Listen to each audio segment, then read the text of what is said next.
Bueno, bienvenidos todos a un encuentro más del curso de Comercio Internacional.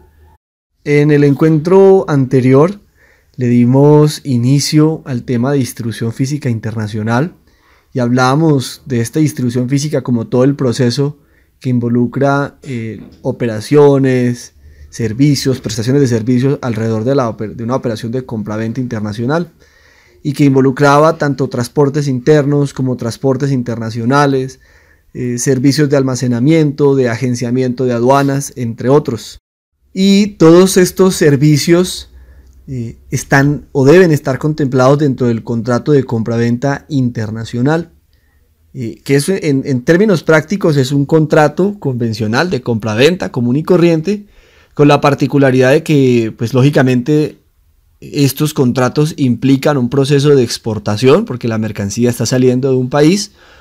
Incluyen un proceso de tránsito internacional porque la mercancía se está desplazando de un país a otro, de un territorio a otro.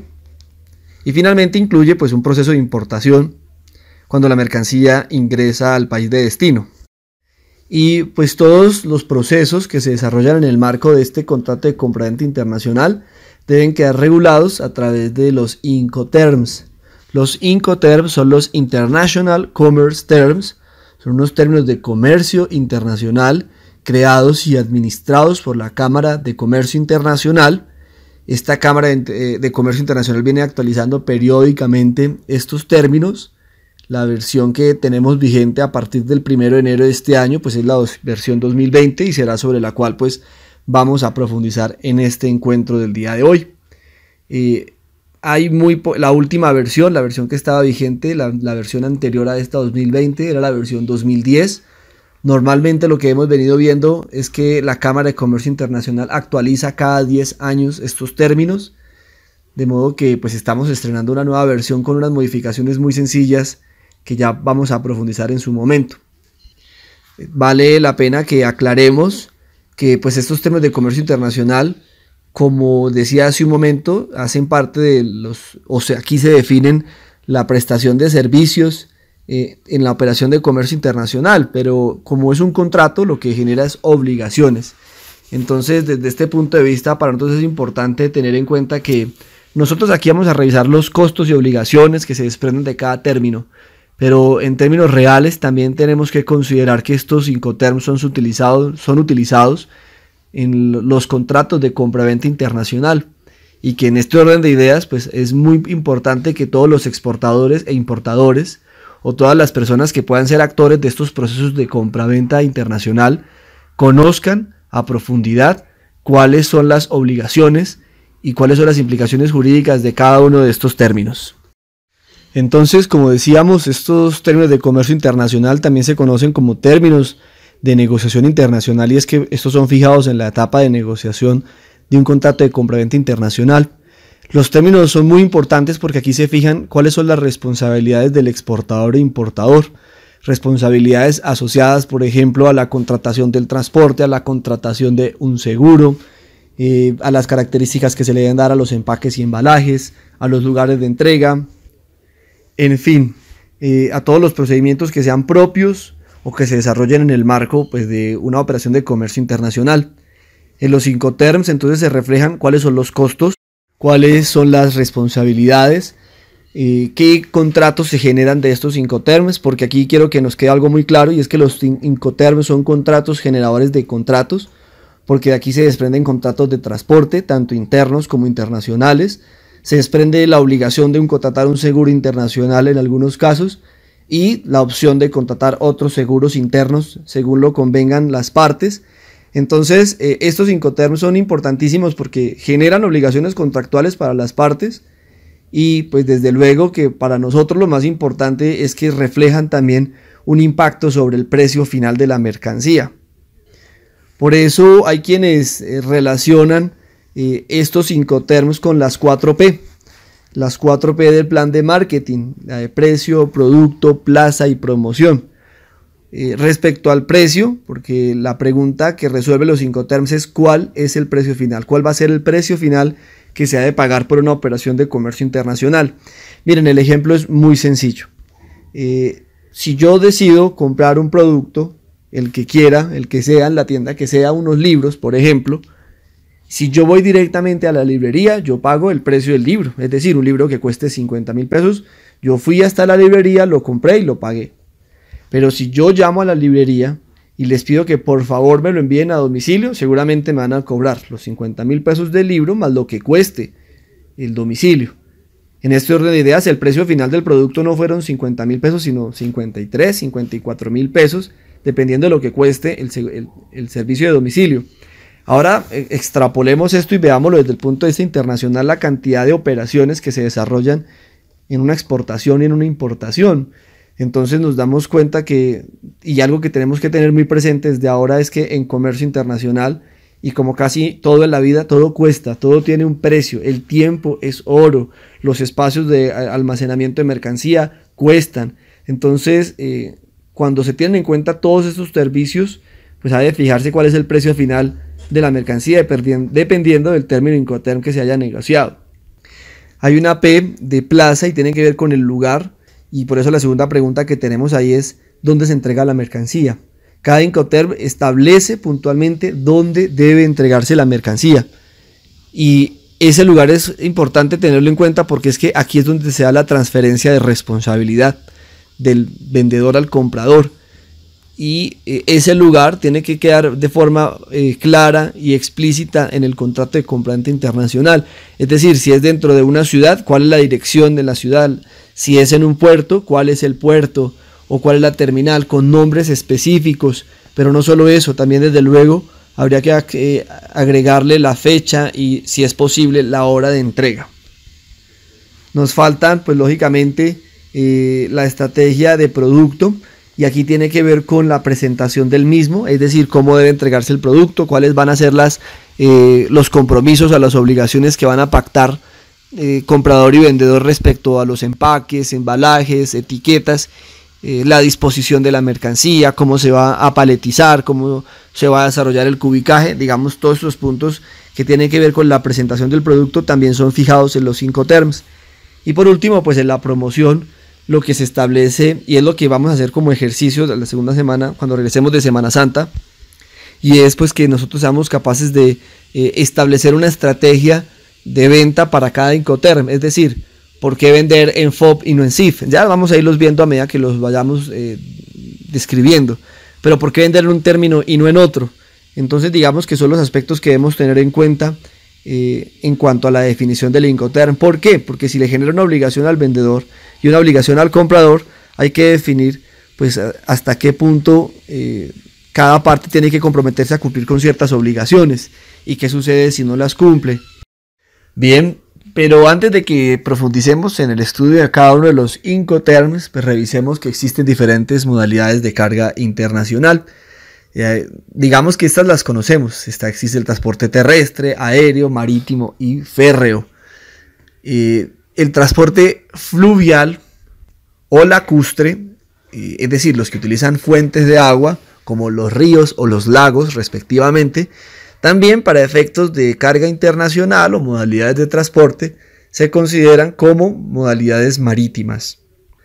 ¿Por qué revisamos estas modalidades de carga? Porque los Incoterms contemplan que los términos se ajusten para transporte, en algunos casos, para transporte exclusivamente marítimo, y en otros para transporte de carácter multimodal o cualquier otro tipo de transporte. Ya vamos a profundizar un poco en estas características. Entender que cada una de estas modalidades pues tiene sus beneficios y pues sus desventajas. Por ejemplo, el transporte terrestre, por ejemplo, tiene como ventaja que pues, al existir una mayor infraestructura vial en todo el mundo, es más fácil de transportar la mercancía, que puede llegar a ser un poco más económico. Tiene como desventaja que a pesar de que sí hay muchísimas vías en el mundo, pues no todo el mundo está conectado en vías terrestres. Por ejemplo, hubo una propuesta sobre una vía panamericana que tenía como propósito unir a toda América, desde Alaska a la Patagonia. Sin embargo, hay un punto en el que se corta esa carretera, que existe. A ver, si alguno sabe, recuérdenlo, piénsenlo, imagínenselo. ¿Sí? ¿Lo recordaron? ¿Se lo pueden imaginar? Pues Les cuento, ¿no? Justamente en el Istmo de Panamá, en la frontera entre Panamá y Colombia, donde esta carretera panamericana se corta. La razón pues tiene que ver con la selva del Darién. Ahora, si revisamos, por ejemplo, el transporte aéreo, tiene como ventaja que es mucho más rápido. Es quizás el transporte más rápido de los 4 que tenemos ahí.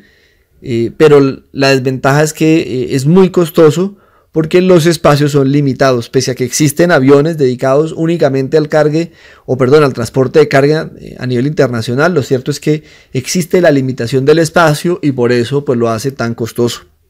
Es quizás el más costoso de los 4 medios de transporte que tenemos ahí. Tenemos el transporte marítimo, es el más común, el que mayor capacidad, y estas son sus ventajas, tiene mayor capacidad de almacenamiento, es mucho más económico al tener una mayor capacidad. Digamos que es el más utilizado. Son muy pocos los países que no tienen acceso soberano al mar y en la gran mayoría de ellos pues estos han encontrado la forma de conectarse vía marítima con el resto del mundo. Aquí en Sudamérica tenemos solo 2 países que no tienen acceso soberano al mar.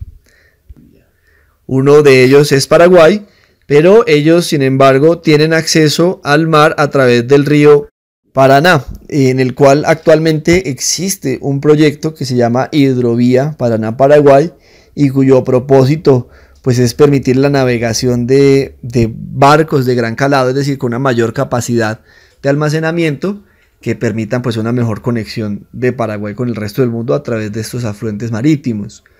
No sucede lo mismo en el caso de Bolivia, que es el segundo país, el único otro país en nuestra Suramérica, en la región, que no tiene acceso soberano al mar.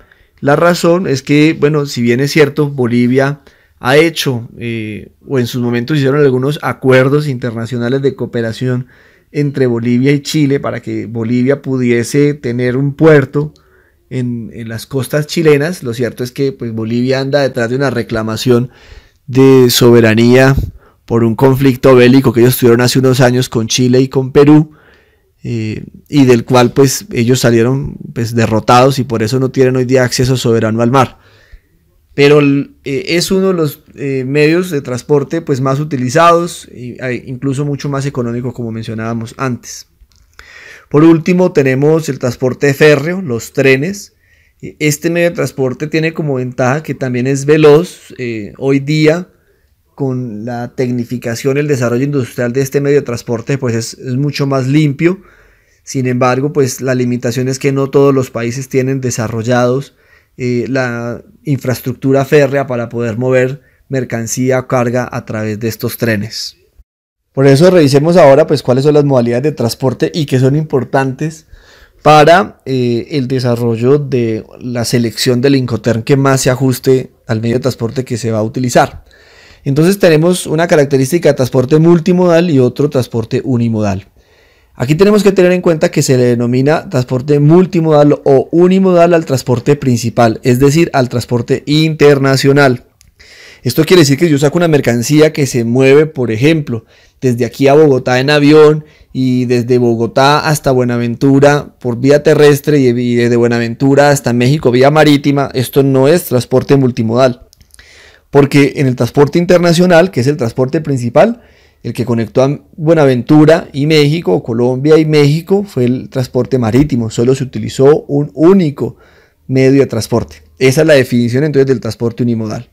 Mientras que el transporte multimodal es en el que en la operación de transporte internacional se combinan 2 o más medios de transportes. En algunas páginas o en algunos documentos puede encontrarse el transporte bimodal cuando son solamente 2 medios de transporte. Pero lo cierto es que para ahorrarnos, ahí ya es como por economía lingüística, es mejor referirnos únicamente a transporte multimodal cuando estamos hablando de 2 o más medios de transporte que se utilizan en el transporte internacional. Entonces, por ejemplo, una mercancía que va desde Colombia hasta Bolivia y sale vía transporte marítimo, sale desde el puerto de Buenaventura, llega al puerto de Valparaíso en Chile y desde ahí inicia un transporte hasta Bolivia. Entonces fíjense que ahí hubo el transporte principal, el transporte internacional, utilizó al menos 2 medios de transporte. Por eso se le considera un transporte multimodal. Es importante porque ya vamos a hablar de la clasificación de los Incoterms y hay un grupo de ellos que solamente utilizan transporte marítimo, es decir, un transporte unimodal. Los otros términos se acomodan a transporte multimodal cuando se utiliza más de un medio de transporte o cuando se utiliza uno completamente distinto al transporte marítimo. Veamos entonces la estructura de los términos Incoterms 2020. Aquí lo que tenemos es una disposición en los diferentes grupos, las diferentes familias, cómo estos se organizan. Tenemos cuáles son los costos, las responsabilidades u obligaciones que están dentro de cada uno de los términos contemplados. Esta tabla pues yo la voy a compartir en el Google Classroom para que ustedes pues la puedan descargar y la puedan tener. Pero aquí lo que sintetizamos son los 11 términos Incoterms. Los que se utilizan para transporte multimodal o para cualquier tipo de transporte que no sea exclusivamente marítimo son los primeros 7 que tenemos ahí: Ex-Works, FCA, CPT, ZIP, DAP, DPU y DDP.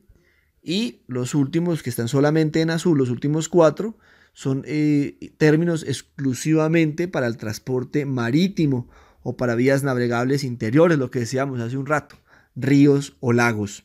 Entonces está FAS, FOB, CFR y CIF. Ustedes pueden ver ahí, entonces lo que establece cada término son quién asume los costos, a partir de qué puntos se asumen costos. Sin embargo, ya lo vuelvo y lo reitero, ¿no? Siempre el precio final va por cuenta del comprador. Aquí ya cuando hablamos de asumir el costo tiene que ver con la estructura y la responsabilidad de asumirlo, pero al final quien va a pagar esa responsabilidad va a ser siempre el comprador.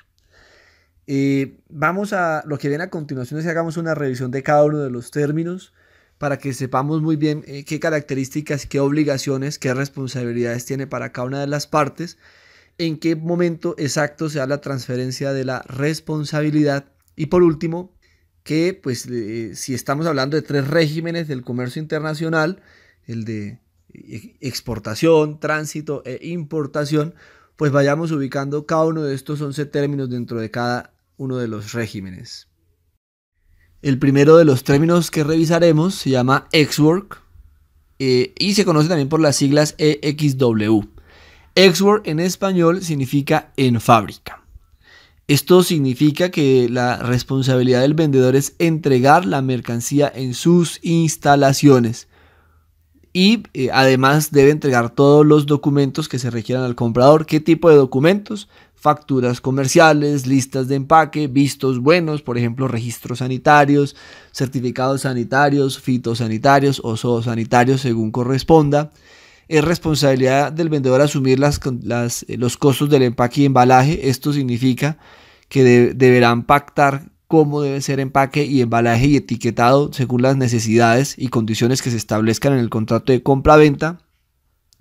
Y debe proveer la información que se requiera para la exportación. Esto va de la mano de los documentos vistos buenos que hablábamos hace un rato y demás información adicional que en el proceso de exportación se requiera. Este es el término que menos obligaciones le genera al vendedor porque, como ustedes lo notan en el gráfico, el proceso de exportación e importación finaliza muy pronto para el vendedor porque él únicamente está vendiendo en sus instalaciones. Es el término, por el contrario, que más obligaciones le genera al comprador, ya que éste deberá pagar el valor de la mercancía, deberá encargarse de la responsabilidad de cargar la mercancía en el lugar que haya acordado. Entonces, normalmente este lugar encargado son las instalaciones del vendedor. Lo que le corresponde al comprador entonces es desplazar el camión o el medio de carga que vaya a utilizar hasta el lugar acordado con el vendedor y encargarse de la operación de carga. Esto tiene un costo. Demás costos de maniobras y carga, manipulación y traslados de la mercancía durante todo el proceso de exportación e importación. Le corresponde al comprador contratar el flete internacional y también los fletes nacionales, los fletes internos. Deberá también adelantar todos los trámites, permisos, autorizaciones, cumplir con todos los requisitos que establezca la autoridad aduanera para la exportación en primer lugar y para la importación cuando la mercancía llegue al país de destino. No, además de correr en cuenta con todos los gastos de la exportación, nuevamente las maniobras, el almacenaje, agentes, impuestos y los demás gastos conexos a estas operaciones, y contratar el seguro internacional o los seguros que considere el de su conveniencia. Entonces lo que tenemos acá es que este término, vuelvo y digo, para concluir, es el que más obligaciones le deja al comprador y en el que el vendedor termina más rápido su responsabilidad. Si los Incoterms definen la responsabilidad, también definen la transferencia de la misma, es decir, hasta qué punto el comprador empieza a ser responsable de la mercancía. Pues en Ex-Works, como lo podemos imaginar, la transferencia de la responsabilidad se da en el momento en que la mercancía es dispuesta o se pone a disposición del comprador en las instalaciones del vendedor. Esto es, si yo soy el vendedor que pongo la mercancía en el lugar acordado con mi comprador, por ejemplo en la zona de carga y descarga de mi fábrica, para que hasta allí se desplace el comprador y recoja la mercancía, la cargue y se la lleve. Y ahí termina toda mi responsabilidad como vendedor. Este término también vale la pena que lo digamos, es de carácter multimodal, es decir, después de que la mercancía es entregada del vendedor al comprador, esa mercancía puede ser despachada vía terrestre, aérea o marítima. Entonces, por eso también se utiliza para cualquier tipo de transporte. El segundo término que tenemos se llama Free Carrier, por sus siglas FCA, en español libre transportista o franco transportista, como lo podrán encontrar en diferentes libros o bibliografías. En este término lo que vamos a encontrar de aquí en adelante es que a medida que avancen los términos aumentan las responsabilidades sobre el vendedor y se van disminuyendo las responsabilidades del comprador. Y también tenemos que entender que los Incoterms son progresivos, es decir, cada término recoge también las obligaciones del término anterior. Esto quiere decir que FCA incluye, además de las obligaciones de Ex-Works para el vendedor o para las partes, las obligaciones que vamos a empezar a ver acá. Por ejemplo, en las responsabilidades del vendedor tenemos las que ya hemos mencionado, todas las que incluye Ex-Works, y adicionales en FCA se incluye un transporte interno, que puede ser cualquier lugar convenido entre las partes, entre las instalaciones del vendedor y el puerto, aeropuerto o terminal. No ingresa a este en todos los casos, o podría serlo ingresando, pero sin descargarlo. Es decir, si el camión que se lleva la mercancía sale de aquí de Pamplona e ingresa a una terminal de carga en Cúcuta, por ejemplo, o ingresa a la terminal aérea del Aeropuerto Internacional El Dorado en Bogotá, o ingresa a la terminal marítima de la Sociedad Portuaria de Cartagena sin descargarse, se habrá negociado el término Free Carrier. ¿Qué se obliga el vendedor aquí? A cubrir entonces los costos de carga y transporte hasta el lugar convenido con el comprador y a entregar la mercancía en el medio de transporte, donde se da la transferencia de la responsabilidad, y esto es importante que lo tengamos acá, y es cuando la mercancía es cargada sobre el camión. ¿Por qué? Si ustedes recuerdan lo que decíamos hace un rato, los Incoterms son contratos generadores de contratos, son obligaciones generadoras de obligaciones, y en este orden de ideas, cuando se entrega la mercancía a un transporte interno, lo que tenemos es que hay un nuevo actor en esta operación de comercio internacional y es la empresa transportadora interna, y es a ella a quien se le entrega la responsabilidad de llevar la mercancía. Ellos también verifican que ésta venga en buen estado y deben garantizar que la misma llegue en el mismo buen estado al lugar en el que se va a entregar. A partir de este término tenemos que empieza a ser obligación realizar toda la documentación que se requiera para el despacho aduanero. Esa antes la tenía el comprador, ahora le corresponde a partir de este término al vendedor encargarse de los permisos adicionales que se requieran o que sean exigidos por parte de la autoridad aduanera, en nuestro caso por parte de la DIAN. ¿Cuál es la responsabilidad del comprador? Primero, obviamente, pagar el precio de la mercancía, también pagar los fletes que correspondan al transporte internacional, y informar obviamente al transportista y al emprendedor cuál es el lugar de entrega de la mercancía, porque se requerirá que se tenga en cuenta las fechas y las horas específicas en las cuales se va a dar esta entrega. porque si se da la entrega fuera de estos plazos o si no se informa debidamente, pues estaría eximiendo de responsabilidades a las partes del contrato.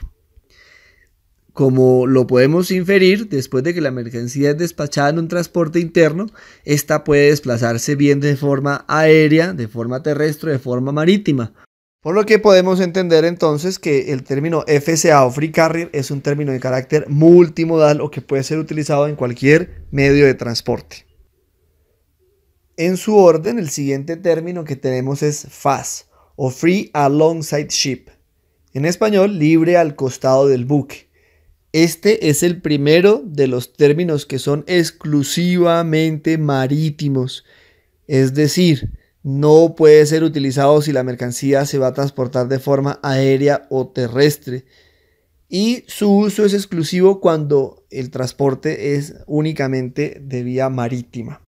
En este término, el vendedor asume las responsabilidades de Export y FCA y unas nuevas en las cuales él se encarga de los procedimientos a los que haya al lugar, las operaciones que haya lugar en la terminal portuaria, es decir, las inspecciones, los traslados, las manipulaciones, los permisos que se requieran para recibir la autorización para el despacho aduanero, todos los trámites que estén asociados son responsabilidad del vendedor y los costos relativos a él. También el almacenamiento, si es necesario, la contratación del depósito aduanero, ustedes ya lo saben, la mercancía podría permanecer en depósito aduanero por un mes, prorrogable hasta por otro mes si se hace esa solicitud. En este término es muy importante la comunicación entre vendedor y comprador, ya que el comprador deberá informarle al vendedor cuál es la terminal portuaria a la cual debe hacerse el traslado de la mercancía y cuál es la naviera que va a encargarse del transporte internacional. Y esto es clave porque lo que le corresponde al vendedor es todos los procesos de manipulación portuaria, y es así es como vamos a resumir el costo cuando empecemos a hacer este ejercicio de costeo. Entonces lo que le corresponde al comprador es informar fecha, hora y muelle en el cual el vendedor debería asegurarse de dejar en disposición la mercancía. Esto significa que el traslado de responsabilidad se da entre vendedor y comprador cuando la mercancía se encuentra libre al costado del buque. Eso quiere decir que la mercancía está junto al buque y está solamente en espera de ser efectivamente cargada. ¿Quién asume la responsabilidad de cargar la mercancía? El comprador. ¿Quién asume la responsabilidad de contratar el transporte internacional? El comprador. El siguiente término es Free on Board, FOB o FOB, o libre a bordo en español, o franco a bordo, también lo pueden encontrar. Este término es utilizado para la contabilización de las exportaciones, es el más utilizado en las estadísticas también sobre el comercio exterior en los diferentes países, el nuestro no es la excepción, y aquí encontramos que el vendedor cada vez asume más responsabilidades, ya que ahora va por cuenta del exportador o del vendedor asegurarse de que se realice el despacho de exportación, que la mercancía obtenga esa autorización de embarque, y para eso, en los casos en que la ley establece la necesidad, pues será opcional la contratación del agente de aduanas. Nosotros ya sabemos que en nuestro país, para las exportaciones, cuando éstas superen un valor de los $10,000, se requieren obligatoriamente los servicios del agente de aduanas. Las responsabilidades adicionales para el vendedor son nuevamente todas las maniobras, los cargas, descargues, manipulaciones, almacenamientos que se requieran dentro del proceso de desaduanamiento. Y lo más importante son los manejos en la sociedad portuaria dentro del puerto, y la responsabilidad finaliza cuando la mercancía es cargada en la naviera o cargada en el barco. Entonces aquí entendemos que la transferencia de la responsabilidad de vendedor a comprador se da en el momento preciso, y así lo establece la Cámara de Comercio Internacional, en el que la mercancía cruza la borda del buque.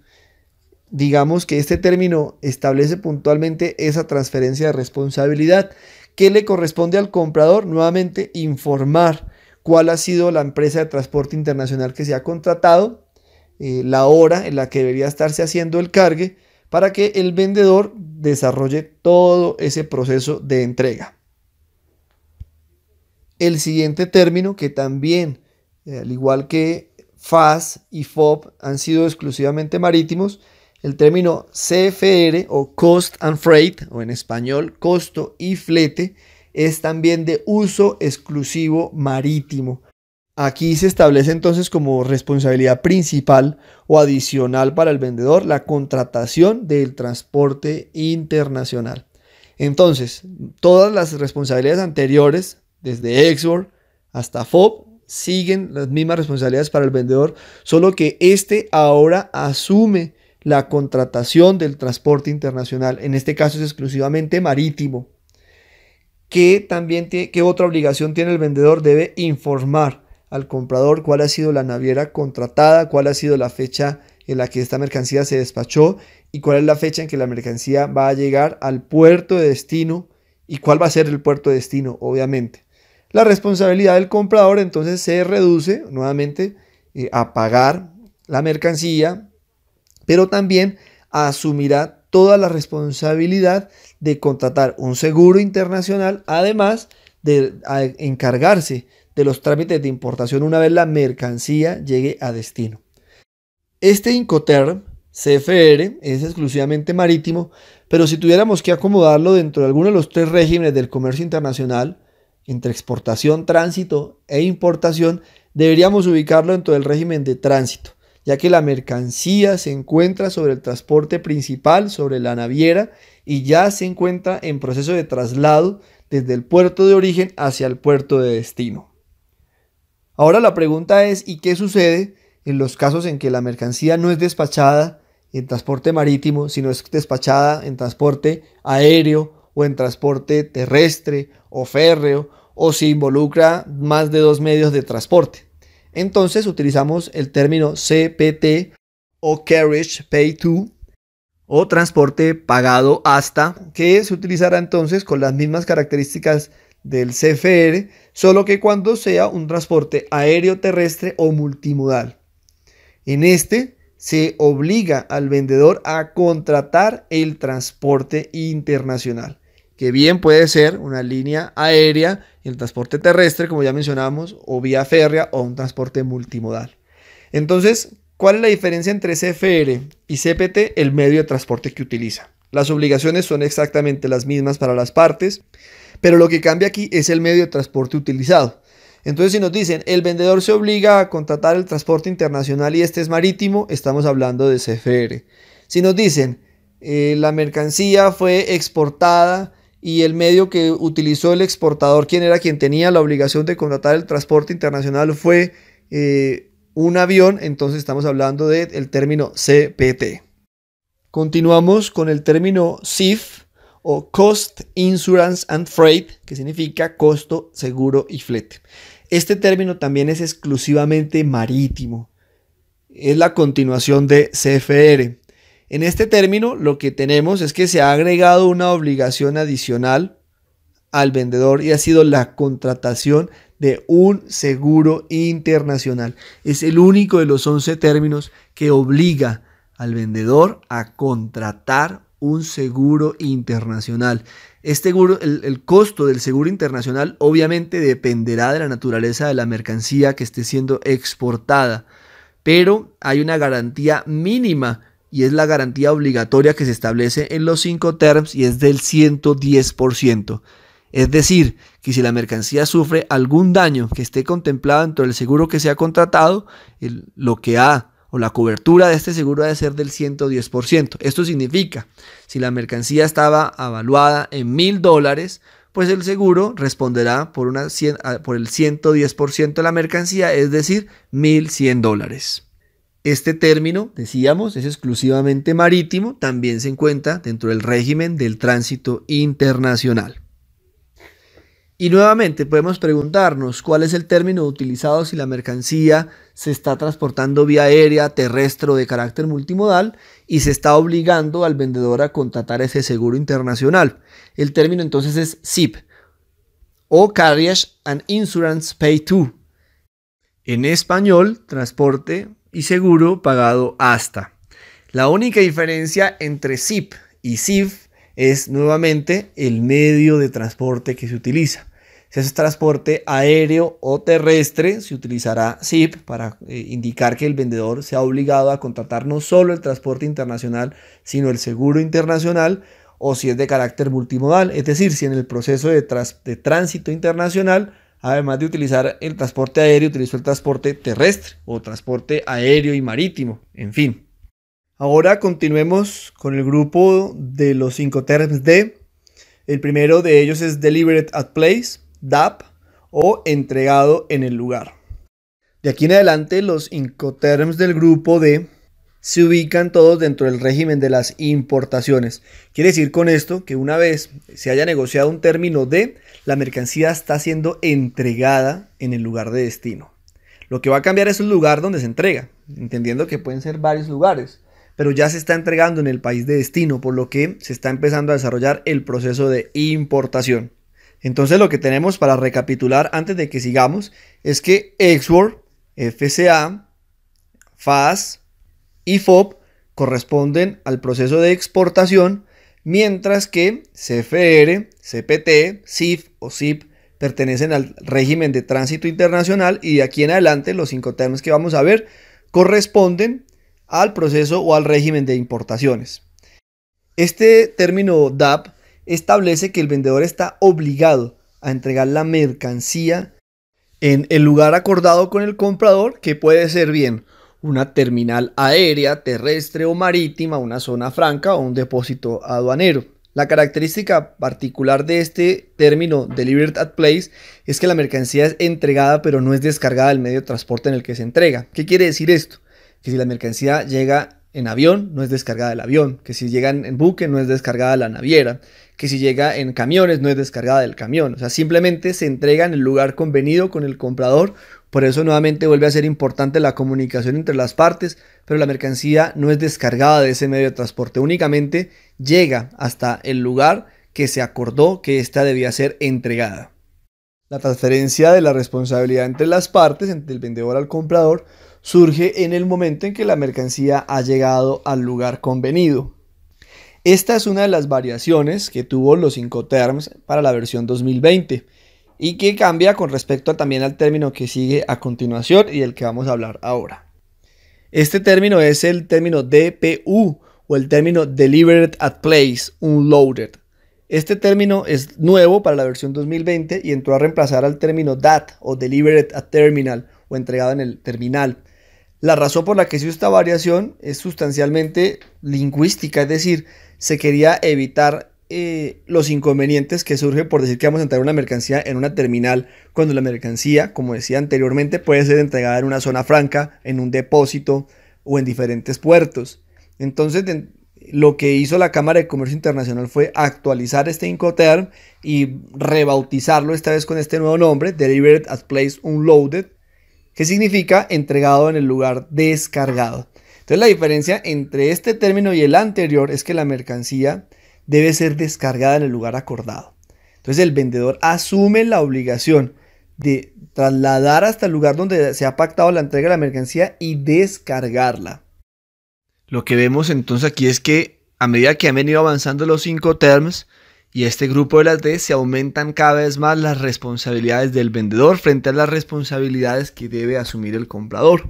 Hay algo adicional que tenemos que tener en cuenta aquí, y es que independientemente del lugar de entrega de la mercancía y el lugar donde ésta sea descargada, el procedimiento de importación, el procedimiento de nacionalización, el desaduanamiento que sea necesario en la terminal, bien sea portuaria, aérea o terrestre, que se desarrolle como parte de ese proceso de importación, todos los costos y las obligaciones aduaneras y demás procedimientos que tengan que ver con la liquidación de los tributos aduaneros que haya lugar sobre esa mercancía que está siendo importada, ese proceso de importación está a cargo, ese proceso aduanero está a cargo del comprador. También es importante que recordemos lo que en algún momento en alguna clase se dijo, que esa liquidación de tributos aduaneros que en DPU va por cuenta del comprador, se hace con base en la liquidación del término CIF. Es decir, el costo CIF es el que utiliza para la liquidación de los tributos aduaneros, algo que está por ver y que lo continuaremos viendo en el próximo encuentro. Por último, tenemos este último término que se llama Delivered Duty Paid, o DDP por sus siglas, en español entregado con los derechos pagos o pagados, en el cual es el término que se asume más obligaciones y responsabilidades por parte del vendedor, ya que éste debe asumir todas las anteriores, es decir, todo lo que tenga que ver con el transporte interno hacia la aduana de exportación, el transporte internacional, además de todo lo que tenga que ver con el proceso de importación, es decir, la aduana de importación, transportes internos, llevar la mercancía hasta el lugar convenido con el comprador. Esto significa que la única obligación que tiene el comprador en este término es recibir y pagar la mercancía, no más. Entonces, es como vemos, este término es el que más obligaciones le genera al vendedor y el que menos obligaciones le genera al comprador. DDP y Ex-Works se oponen justamente en eso. El primero de los términos genera más obligaciones para el comprador, menos para el vendedor, mientras que este último cambia completamente las cosas. Aquí asume más responsabilidades el vendedor y asume menos responsabilidades el comprador. Bueno, ¿cuál va a ser el desarrollo de la actividad complementaria a propósito de lo que hemos visto no solo en el encuentro hoy, sino lo que hemos visto en todas las clases anteriores hasta el momento? Vamos a iniciar el desarrollo de una propuesta de plan exportador. No es un plan exportador como tal, estos planes suelen tomar meses en su desarrollo y son bastante complejos. Por eso es una propuesta, es un anteproyecto del plan exportador. Y vamos a quedarnos simplemente por ahora con estas 4 características. Primero, hay que seleccionar un producto que tenga potencial de exportación. Para eso van a identificar cuál es su nombre técnico. Por ejemplo, si se trata de tubos de plástico que se utilizan, por ejemplo, en la construcción de casas o edificios, pues el nombre podrá ser, el nombre comercial será tubo de plástico, pero el nombre técnico ha de ser, por ejemplo, policloruro de vinilo o PVC. Entonces, digamos que esa es lo importante para nosotros de la diferenciación del nombre técnico y comercial. Los nombres técnicos están definidos por las subpartidas arancelarias. Recuerden muy bien esos 10 dígitos que debemos consultar en la página de la DIAN, una actividad que ya habíamos desarrollado anteriormente en clase. Lo que vamos a sugerir es un nombre comercial innovador, y aquí esto es lo más importante. Desarrollar un plan exportador, aprender de comercio internacional sin aprender de creatividad empresarial es no haber aprendido nada lo suficientemente necesario.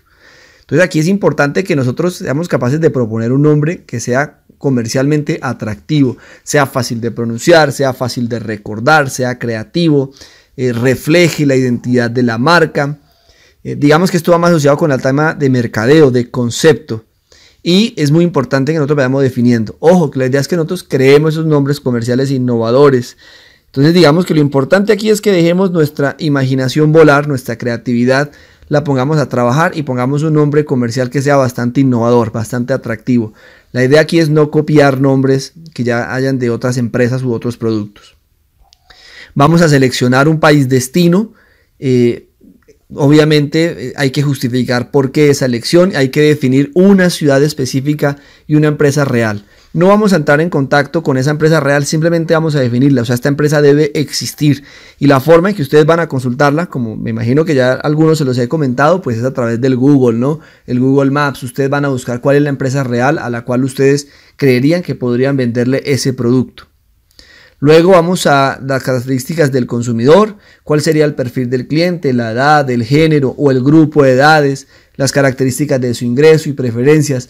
Vamos a tratar de ser específicos, pero no vamos a exagerar y decir va a ser mujeres de 30 a 32 años. No, vamos a dar un margen un poquito amplio, pero vamos a definir margen. No es cualquier hombre, cualquier mujer, sino con qué características de grupos de poblacionales podrían llegar a tener. Y por último vamos a definir la distribución física. Vamos a elegir los medios de transporte, si eso se va vía terrestre, aérea o marítima. Y en la parte logística vamos a hacer el ejercicio de cubicaje, la acomodación de esa mercancía. Lógicamente todo esto pues es un trabajo bastante dispendioso. Vamos a tomarnos un tiempo suficiente amplio para que ustedes lo puedan desarrollar durante todos estos días. Pues yo voy a estar muy pendiente para tratar de resolver las inquietudes que ustedes tengan al respecto para que puedan desarrollar esta tarea de la mejor manera. Hay algunas fuentes de información que recomendamos. La principal es Colombia Trade. Es una página que administra ProColombia, que es el portal de promoción de exportaciones, de turismo de nuestro país. Ahí les dejé un enlace que tiene que ver con oportunidades de negocio. Colombia Trade les ofrece como que todo una plataforma para diseñar las estrategias de exportación a partir de diferentes oportunidades. Pueden encontrar una oportunidad de ahí y resolverla ustedes a partir del producto como ustedes lo quisieran crear. También les dejo dos fuentes adicionales, la del Banco Mundial y la del Observatorio de Complejidad Económica. Estos dos son dos bases de datos muy importantes para el desarrollo de estos planes exportadores. Estos dos observadores también los vamos a tener en cuenta cuando hagamos los ejercicios de importación. No son las únicas fuentes de información que pueden utilizar, son las que yo recomiendo. Si ustedes consideran utilizar otras, pues también lo pueden hacer. Esta actividad la van a poder realizar en grupos de máximo 3 estudiantes. Y la van a desarrollar en presentación de PowerPoint. Ustedes van a acomodar ahí en diapositivas cada uno de los aspectos que aquí tenemos. Cuando hablábamos hace un rato del producto, tiene que ser también debe incluirse desde luego la descripción del producto, ¿no? ¿Qué características tiene en cuanto a su tamaño, su forma, sus colores, sus figuras, olores, si es necesario, aromas, en fin, las características también sensitivas del producto y el concepto, ¿no? ¿Qué transfiere o qué transmite ese producto? ¿Qué necesidad satisface? En fin, y cómo lograr que nuestro producto sea más fácil recordado y sobre todo pues más fácil de estar en las preferencias del consumidor, se consuma, se compre, se adquiera. La fecha límite para entregar esta actividad es el 15 de abril a través del Google Classroom. Solo lo va a subir uno de los 3 integrantes con el nombre de las 3 personas, si máximo trabajaron 3 personas. Si quieren trabajar en parejas o individual también lo pueden hacer. De modo que de esta manera pues llegamos al final de este encuentro virtual. Sé que de aquí se van a desprender muchas más inquietudes. Vamos a entrar a un periodo de Semana Santa, que no va a haber encuentros virtuales. Sin embargo, esto no significa que a través de los grupos de WhatsApp o a través del correo institucional o a través del mismo Google Classroom pues podamos estar en contacto. Yo voy a estar pendiente y en la medida que sea posible voy a irles contestando.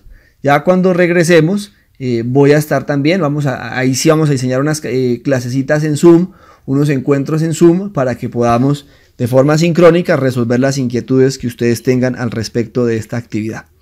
De nuevo, muchísimas gracias, deseándoles muchos éxitos, esperando que todos se encuentren muy bien y pues que sigamos siguiendo las recomendaciones de las autoridades respecto al autocuidado. Es importante que tengamos en cuenta que cuidarnos a nosotros mismos es también cuidar a quienes nos rodean. Cualquier inquietud, sabe que cuentan conmigo para lo que necesiten y entonces estamos hablando. Hasta la próxima.